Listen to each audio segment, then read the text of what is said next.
Charlotte Dornelas, depuis hier, le procès de l'attentat de Trèbes. Il faut s'arrêter un petit peu sur ce procès qui s'est ouvert hier devant une cour d'assises spéciale avec 7 accusés qui font partie de l'entourage du terroriste. Rappelons que le lieutenant-colonel Arnaud Beltrame a été la victime de cet attentat. Que retenir de leur profil? Ensuite, on ira un petit peu plus loin. Alors, il y avait eu plusieurs victimes. En effet, le colonel Beltrame, on se souvient de lui parce qu'il avait proposé sa vie en échange de celle d'une otage. Donc, il était le héros, on va dire, de cette attaque-là. Mais d'autres personnes sont mortes dans cet attentat. Évidemment, ce procès aurait dû, et il est pensé un peu collectivement comme celui du terroriste, mais qui avait été abattu le jour même. Or, il ne faisait pas partie d'un commando armé, d'une organisation djihadiste, on va dire. C'est un jeune délinquant de droit commun de cité, recalé de l'armée pour son impulsivité. Vous voyez, ça fait partie un peu de son personnage, consommateur et trafiquant de drogue, et donc d'armes en l'occurrence, en ce qui le concerne. Il s'est islamisé un peu dans son coin, et là, en l'occurrence, au tribunal, on a plusieurs personnes de son entourage qui se retrouvent dans le box et qui dessinent un peu un environnement malheureusement classique de trafiquants de drogue, de cigarettes contrefaites et d'islamisation un peu au tout venant. Alors, il y a tous, ils sont 7 dans le box, il y en a 6 qui viennent de la cité aux Anames dont il venait lui. Il y a juste sa fiancée de l'époque, celle qui se fait appeler sa fiancée de l'époque, qui est une convertie. Alors, elle l'a rencontrée à 14 ans, lui en avait 22. Elle s'est convertie par son biais. Elle portait le voile sans avoir jamais mis les pieds à la mosquée, par exemple. Et elle avait été signalée par ses propres parents qui avaient peur qu'elle parte en Syrie. C'est une caricature de la convertie radicalisée extrêmement jeune et qui aujourd'hui dit avoir beaucoup réfléchi là-dessus. Bon, ça, le tribunal se penchera là-dessus. Les autres, en gros, c'est son entourage en banlieue. Mais il y a un profil qui est extrêmement intéressant. Il s'appelle Reda El Yacoubi. Il était le président du club de foot local. Il gérait aussi le foyer dans cette cité qui servait accessoirement de salle de prière de temps en temps. Il travaillait dans un garage où il avait été employé un peu, officiellement aussi dans le BTP. Mais de l'avis de tous là qui se retrouvent au terme de l'enquête devant le tribunal, c'est surtout le caïd de la cité qui faisait ce qu'il veut, qui s'était imposé dans le trafic de drogue. Et en juin 2019, quand il a été interpellé par les policiers, ils ont trouvé 12 kilos de drogue quand même dans le coffre de sa voiture, alors qu'il était présenté comme une des figures un peu exemplaires dans cette cité. Lui, en dehors du procès, où moi, je n'ai pas accès à tout le dossier du procès et les responsabilités des uns et des autres, ce personnage est intéressant.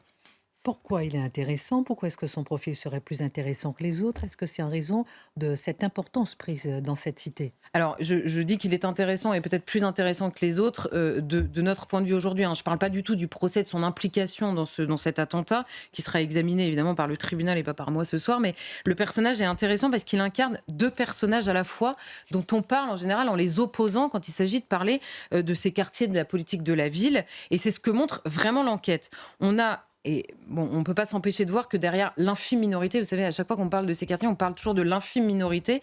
Bon, là, lui, en l'occurrence, il faisait partie et de l'infime minorité et de la majorité. Donc, qu'est-ce qu'on fait de ce genre de cas?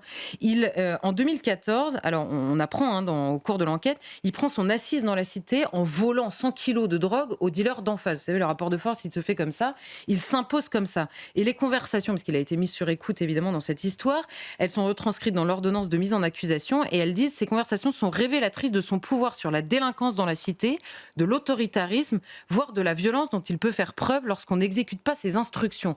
On comprend qu'il est extrêmement important dans la cité. Et c'est le même homme, en 2019, qui accorde une interview au journal local dans lequel il décrit exactement, il est dans cette interview la figure qui sert de contre-exemple dans les cités. Mais exactement la figure. Il dit dans cette interview combien la vie est difficile en cité quand on veut s'en sortir légalement, comment lui, il aide les jeunes à trouver du travail. Il parle de suivre les jeunes de près grâce à son foyer qui a besoin évidemment toujours de cette politique de la ville pour les empêcher de faire une connerie. Vous voyez, c'est l'exact médiateur qui s'investit pour sortir ces jeunes éventuellement du trafic de drogue, par exemple, qu'il gère à ses heures perdues. Bon. Et entre les deux, il y a le délégué à la ville, donc au quartier en l'occurrence, du préfet de l'Aude, qui est l'homme que ce caïd versus médiateur, que ce caïd appelle quand il se retrouve en garde à vue. On lui dit, vous voulez appeler quelqu'un de votre famille? Vous savez, en garde à vue, vous pouvez appeler quelqu'un. Et lui, il dit, je veux bien le déléguer à la ville du préfet de l'Aude. Alors, stupéfaction, évidemment. Et entre-temps, les enquêteurs découvrent une relation de connivence entre le représentant de l'État et ce caïd locales qui se rendaient des services mutuellement. Alors, les services, s'ils se retrouvent au tribunal, c'est pas pour ça dans l'affaire de Trèbes, évidemment, c'est parce qu'il aurait fourni aux tueurs, aux terroristes, là, une voiture avec des plaques de garagiste interchangeables qui lui avait permis de se rendre dans une armurerie sans se faire repérer, et armurerie dans laquelle il a acheté le couteau qui a servi à tuer Arnaud Beltrame. Donc, vous voyez, sa responsabilité dans l'attentat, je le répète, N'est pas sera direct, définie par mais le tribunal qui, aujourd'hui, l'accusation n'a pas réussi à le prouver qu'il était même au courant. Mais en l'occurrence, en revanche, toute cette histoire reste et demeure existante, on va dire. alors ce qui nous intéresse aussi ce soir, Charlotte, c'est cette connivence.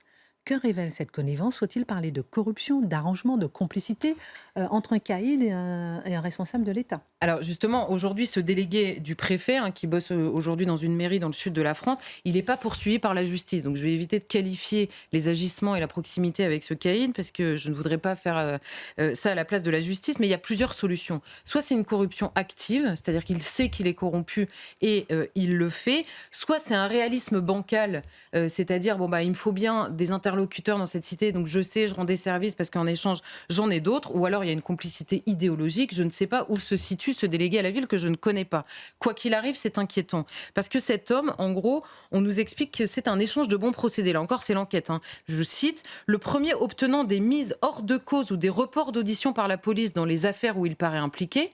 Là, on parle du caïd, en échange de quoi le délégué demande des informations sur les incidents dans le quartier et exige du caïd qu'il ramène le calme quand il y a des problèmes dans la cité. Donc tous ceux qui avaient hurlé au moment des émeutes parce que certains avaient évoqué l'idée que les caïds dans la cité avaient ramené le calme, là c'était très organisé, c'était exactement ce que lui demandait le délégué à la ville en échange de services rendus.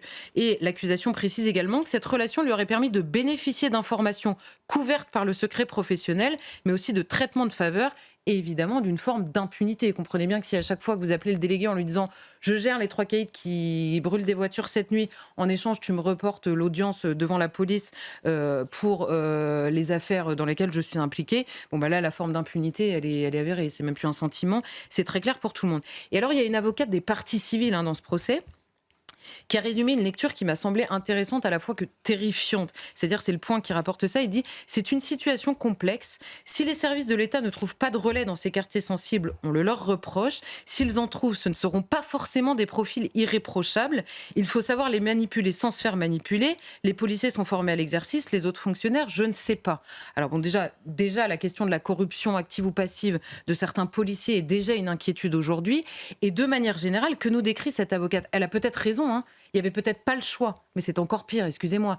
Soit il y a la corruption d'une personne, soit les responsables de l'État sont obligés de déléguer la force de l'État pour ramener le calme, par exemple, ou pour gérer une cité, À des caïds. des caïds dans cette cité. On avait déjà vu cette question se poser avec la maire de Canteleu, vous vous souvenez, Oui. qui est encore aujourd'hui entre les mains de la justice pour cette affaire de proximité avec des trafiquants de drogue.